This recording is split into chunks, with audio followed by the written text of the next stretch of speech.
Good evening students, हमारे YouTube channel में आपका स्वागत है।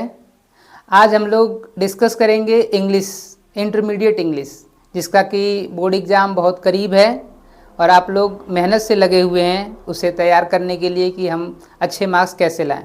तो आज मैं उसी विषय पर डिस्कस करूंगा कि कम समय में आप अच्छे मार्क्स कैसे ला सकते हैं। मैं भी एक इंग्लिश का लेक्चरर हूँ, गवर्नमेंट टीचर हूँ और अक्सर बोर्ड की कॉपी चेक करने जाता हूँ, तो मैं अक्सर उनमें देखता हूँ कि बच्चे बहुत गलतियाँ किए होते हैं। गलतियाँ तो आपसे होना वो तो लाजमी है, आप स्टूडेंट्स हैं, अभी सीख रहे हैं, गलतियाँ होंगी, लेकिन कौन सी ऐसी बड़ी गलतियाँ हैं जिसे आप सुधार सकते हैं और अच्छे मार्क्स ला सकते हैं। तो आज हम इसी विषय पे डिस्कस करेंगे।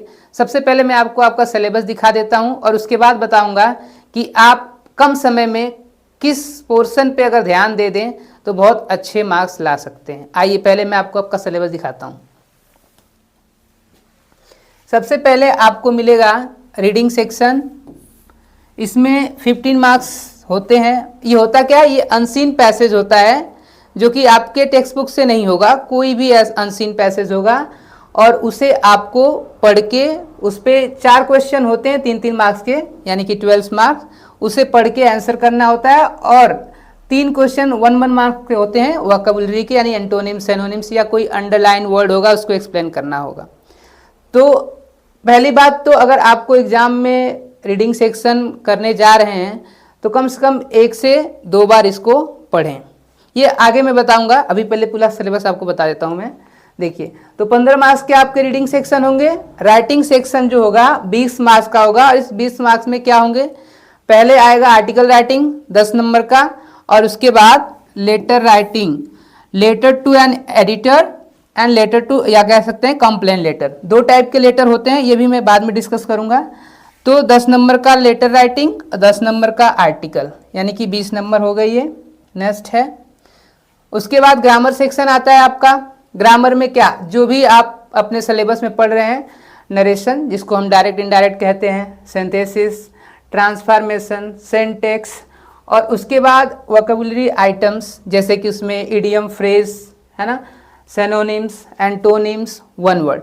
तो ये टोटल आपका 20 मार्क्स का होता है और इसमें सब 2-2 मार्क्स में डिवाइडेड है, जैसे 2 नंबर का नरेशन, 2 नंबर का सिंथेसिस, 2 नंबर का सेंटेक्स। उसके बाद से 5 नंबर का आपका आता है translation from Hindi to English. आगे देखिए, उसके बाद प्रोज आपका है। प्रोज में आपको 15 मार्क्स देखने को मिलेंगे। 15 में क्या होता है, 8 नंबर जो दिए हैं, यानी कि 2 short answer type question, 2 question होंगे जो 4-4 मार्क्स के होंगे, यानी 8 मार्क्स इसका मिलेगा, और एक लॉन्ग क्वेश्चन होगा जो 7 मार्क का होगा। उसके बाद पोइट्री जो आपकी है 10 मार्क्स की है, इसमें 4 नंबर का आपका सेंट्रल आइडिया आएगा और 6 नंबर में आपका स्टेंजा बेस्ड क्वेश्चन होंगे। 3 क्वेश्चन होंगे 2-2 मार्क्स के, जो कि एक स्टेंजा दिया होगा, उस स्टेंजा को पढ़ के उसी से आपको आंसर करने होते हैं। नेक्स्ट है सप्लीमेंट्री। जो पैटर्न आपका प्रोज का है वही सप्लीमेंट्री का है, यानी कि 2 शॉर्ट क्वेश्चन होंगे और एक लॉन्ग क्वेश्चन होगा। जैसे उसमें शॉर्ट क्वेश्चन 4-4 मार्क्स के 2 थे, इसमें भी 4-4 मार्क्स के 2 क्वेश्चन देखने को मिलेंगे। एक लॉन्ग क्वेश्चन उसमें भी 7 मार्क्स का था, इसमें भी आपको 7 मार्क्स का मिलेगा। तो इस तरह से हम कह सकते हैं कि 60 मार्क्स का आपका ग्रामर है और 40 मार्क्स का आपका प्रोज है। तो आज हम बात करेंगे ग्रामर की, कि 60 मार्क्स जो ग्रामर हैं उसमें हमें कहाँ कम समय है तो कहाँ हम मेहनत करके कम समय में अच्छे मार्क्स ला सकते हैं। आइए मैं बैक जाता हूँ आपके सिलेबस पे और अब मैं बताता हूँ आपको कि आप कहाँ पे फोकस करिए इन कम समय में। सबसे पहले आपका जो रीडिंग सेक्शन है, नंबर स्कोर करने का सबसे रामबाण है ये। आपको करना कुछ नहीं है, अभी से जो भी 2-4 दिन, 1 हफ्ते, जो भी आपके पास समय बचा है, आप इन समय में प्रतिबद्ध हो जाइए और कम से कम एग्जाम देने से पहले कम से कम 10 अनसीन पैसेज कर जाइए। अगर आप 10 अनसीन पैसेज कर जाते हैं ईमानदारी से, तो मैं बता रहा हूं कि आपके इस 15 मार्क्स में 10 मार्क्स आपका कोई रोक नहीं पाएगा। और करना कैसे है, कुछ नहीं, जो भी अनसीन पैसेज आप उठाते हैं उसे कम से कम 2 बार 3 बार पढ़िए, अच्छे से पढ़िए, ताकि उसका पूरा अर्थ समझ में आ जाए। जब अर्थ समझ में आ जाएगा आपको तो आंसर देने में बहुत आसानी हो जाएगी। तो मैं जो कह रहा हूँ ये जो रीडिंग सेक्शन वाला है 15 मार्क्स, ये इसमें आपको कुछ नहीं करना है, यानी कि इसमें रट्टा नहीं मारना है। जैसे अगर मैं एग्जांपल दूं कि आपको अगर प्रोज का जो 15 मार्क्स है प्रोज का, उस प्रोज के 15 मार्क्स को स्कोर करने के लिए, उसमें 10 नंबर पाने के लिए आप सोच लीजिए कि आपको कितनी मेहनत करनी पड़ेगी। 2 क्वेश्चन है शॉर्ट 4-4 मार्क्स के और एक लॉन्ग है, और उसके बाद आप सिलेबस में जाएंगे तो आप प्रोज के 8 लेसन पढ़िए, है ना।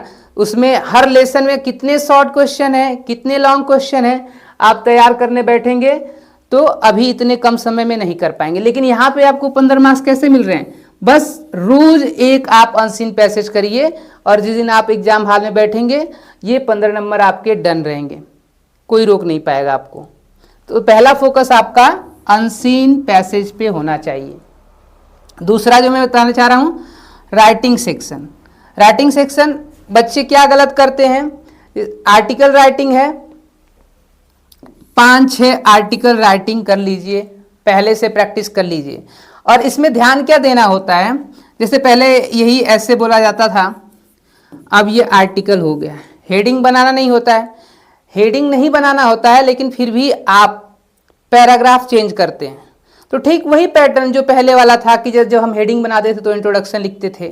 तो देखिए ज़्यादातर संभावना क्या हो सकती है, आर्टिकल कहाँ से आएंगे, आर्टिकल का टॉपिक क्या हो सकता है।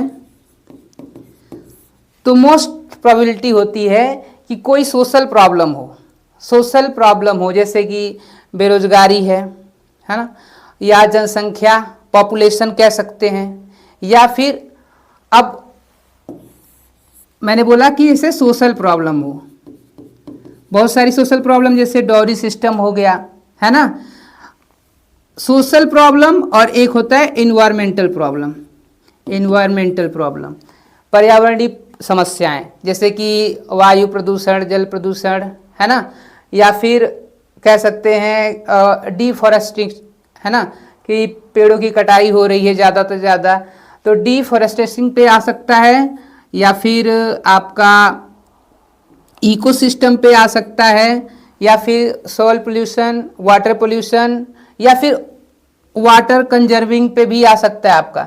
तो जो भी इसका टॉपिक बनता है, या तो सामाजिक कोई मुद्दा होता है, सामाजिक समस्याएं होती हैं, या फिर पर्यावरणीय समस्याएं होती हैं, या फिर कोई आपका बहुत करंट, जिसको हम कहते हैं करंट अफेयर, तो जो हाल ही में घटी हुई कोई घटना हो, जैसे मान लीजिए कि हमारा चंद्रयान से आ जाए, या फिर G20 हुआ था, यहाँ से आने की संभावनाएं हैं। तो ये सारी चीज़ें होती हैं जहाँ से कि आर्टिकल के टॉपिक्स आते हैं, उस पर आर्टिकल लिखना होता है। लेटर राइटिंग सबसे आसान है, इसमें आपको करना कुछ नहीं है, बस फॉर्मेट पे ध्यान देना है। आप कोई भी लेटर उठा लीजिए, लेटर टू एन एडिटर, और कुछ मत करिए, आपको कुछ करना नहीं है, आपको बस आपको केवल रट जाना है। क्या रट जाना है कि आपको एड्रेस किधर डालना है, आपको एड्रेस किधर डालेंगे, ठीक है, जो कि एड्रेस कोई ऐसा नहीं है कि आप अपने घर का डाल दें जहां भी रहें, ये फिक्शनल होता है। तो इसका मतलब आप कोई भी एक काल्पनिक एड्रेस याद कर लीजिए जो आपको लग रहा है कि याद करने में बहुत आसानी होगी या बहुत छोटा है। तो आपको करना कुछ नहीं होता है, जो लेटर का फॉर्मेट है आपको बस फॉर्मेट पे ध्यान देना होता है। फॉर्मेट रट लीजिए, और उसके बाद आपका टॉपिक तो कोई गेस नहीं कर सकता है, टॉपिक कुछ भी आएगा। तो फॉर्मेट अगर सही रहेगा, उसके बाद टॉपिक आप जितने भी सक्षम हो बना के लिखिए। लेकिन नंबर वहीं कट जाते हैं जब आप मान लीजिए कि लेटर राइटिंग आया है और आपने सीधा सीधा जैसे पैराग्राफ राइटिंग करते हैं ऐसे ऐसे सीधा सीधा लिख दिया है, तो यहाँ पे नंबर कट जाते हैं। एग्जामिनर देखते ही जान जाता है कि आपको लेटर राइटिंग के बारे में कुछ पता ही नहीं है। तो सबसे पहले आप लेटर राइटिंग का फॉर्मेट याद कर लीजिए। फॉर्मेट मतलब हम एड्रेस कहाँ डालेंगे, डेट कहाँ डालेंगे, समाप्त कैसे करेंगे लेटर को। तो फॉर्मेट, केवल फॉर्मेट आप लेटर राइटिंग में रट जाइए, आपके 10 नंबर यहाँ से बिल्कुल मिल जाएंगे। क्योंकि आपने बीच में गलत किया है उस पर कम नंबर कटते हैं, लेकिन अगर आपने फॉर्मेट गलत किया है तो पूरा नंबर वहीं कट जाता है आपका। आगे देखते हैं।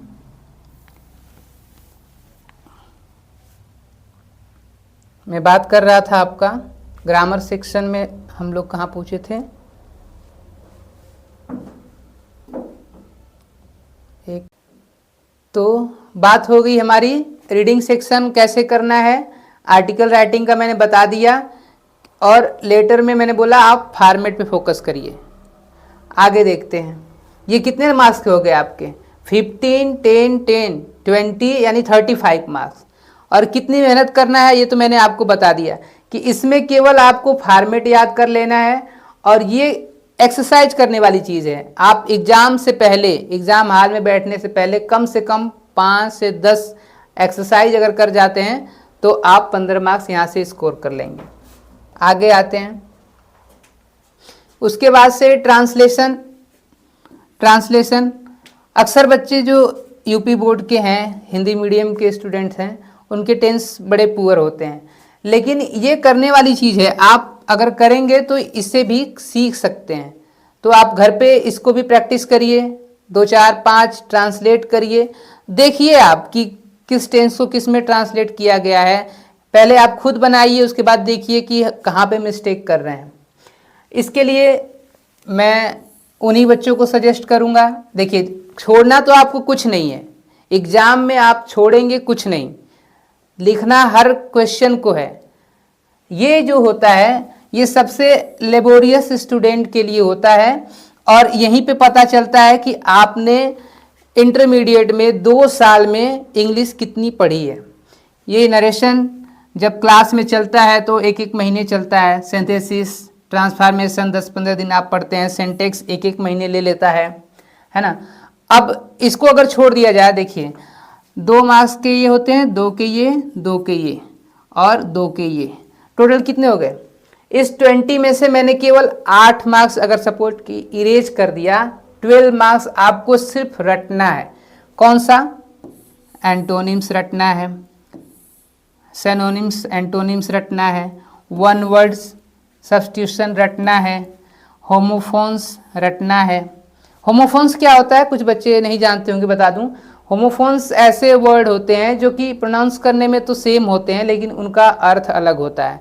तो कुछ बच्चे क्या करते हैं कि उसका हिंदी मीनिंग लिखने लगते हैं। हिंदी मीनिंग लिखने से नंबर नहीं मिलता है।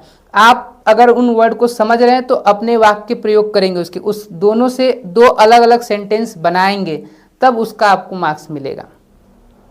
फॉर एग्जाम्पल कुछ भी हो सकता है, जैसे कि लाइट है ना, और लाइट जलाना, प्रकाश, एक्सेप्ट, जो बोलने में तो एक जैसा लग रहा है लेकिन दोनों का वर्ड मीनिंग अलग होता है, स्पेलिंग अलग होती है, उन्हें बोलते हैं होमोफोन्स। तो आगे चलते हैं और देखते हैं कि अभी तक तो हमने ग्रामर में देखा कि हम कम समय में कहाँ पर फोकस करें, किस एक्सरसाइज को करें कि अच्छे नंबर्स मिलें। अब मैं थोड़ा सा आपको लिटरेचर में भी बताना चाहूँगा कि आप क्या कर सकते हैं। लिटरेचर में कहाँ से नंबर मिल सकता है आपको। देखिए लिटरेचर में जो पोइट्री का 10 मार्क्स है, पोइट्री का, ये बहुत इजी है। बहुत इजी का मतलब अगर आपके सिलेबस में 5 पोइट्री है, उसमें से अगर आप 3 सेंट्रल आइडिया याद कर लेते हैं तो वो चाहे पीछे से उठाए या आगे से उठाए या बीच से उठाए, आपको अगर 5 में से 3 सेंट्रल आइडिया याद है तो जानते हैं कि बोर्ड एग्जाम में 3 पोयम ऑप्शन में आती है। 3 तो कहीं से भी बनाएगा तो वो 3 में से कोई एक पोयम आपको जरूर मिल जाएगी। तो 5 पोयम अगर हैं आपकी तो उसमें से 3 एकदम आप उसको रट्टा मारिए, कुछ भी करिए, लेकिन 3 सेंट्रल आइडिया याद कर जाइए, जिससे कि आपके 4 नंबर एकदम फिक्स हो जाएंगे। बचा 6। ये 6 मार्क्स जो है ठीक वैसे ही है जैसे हमने ग्रामर में पहला डिस्कस किया रीडिंग सेक्शन में, जो अनसीन पैसेज, सेम चीज़ है अनसीन पैसेज, लेकिन ये अनसीन नहीं होता, ये सीन होता है। सीन मीन्स कि आप उसको पढ़े होते हैं। पोइट्री जो आप पढ़ रहे हैं, कोई पोयम, उसी पोयम से एक स्टेंजा होगी और उसी स्टेंजा से आपको 3 क्वेश्चन देखने को मिलेंगे। तो जैसे आप अनसीन पैसेज कर रहे हैं रीडिंग सेक्शन में, किसमें, ग्रामर में, ठीक वैसे ही आपको पोइट्री में भी करना है।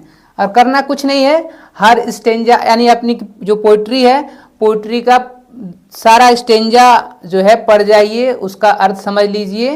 अभी वक्त है, 5 पोएम पढ़ने में बहुत ज़्यादा टाइम नहीं लगेगा। लाइन टू लाइन उसकी इंग्लिश हिंदी सब पढ़ जाइए, ताकि जब आपको 6 मार्क्स का स्टेंजा मिलेगा, उसमें से क्वेश्चन किया जाएगा, तो आप इजीली उसका आंसर कर पाएंगे। 2 नंबर में बता रहा हूँ कि जो जैसे 3 क्वेश्चन होते हैं, 2 तो आपका उसी स्टेंजा बेस्ड क्वेश्चन रहेगा। तीसरा जो 2 मार्क्स होता है, वो हो सकता है क्वेश्चन आंसर ना होके उस स्टेंजा में किसी लाइन में कोई फिगर ऑफ स्पीच यूज की गई हो। फिगर ऑफ स्पीच मतलब जिसको हमको हिंदी में बोलते हैं अलंकार। तो किसी लाइन में कोई अलंकार यूज किया गया हो, तो वो लाइन आपको मिल जाएगी और पूछा जाएगा कि इस लाइन में किस अलंकार का, किस फिगर ऑफ स्पीच का प्रयोग किया गया है। तो 40 नंबर का जो आपका प्रोज पूरा लिटरेचर सेक्शन आ रहा है, उस 40 में 10 जो पोइट्री है, ये 2 से 3 दिन में तैयार की जा सकती है। बाकी आप अगर पढ़े हैं प्रोज सप्लीमेंट्री, सारे लेसन्स याद कर रहे हैं, अब तक मेहनत किए हैं, 2 साल मेहनत किए हैं, तो जाहिर है कि आपको अच्छे नंबर पाने से कोई रोक नहीं पाएगा। फिलहाल इतना ही। उम्मीद करूंगा कि आपको वीडियो बहुत पसंद आई होगी। धन्यवाद।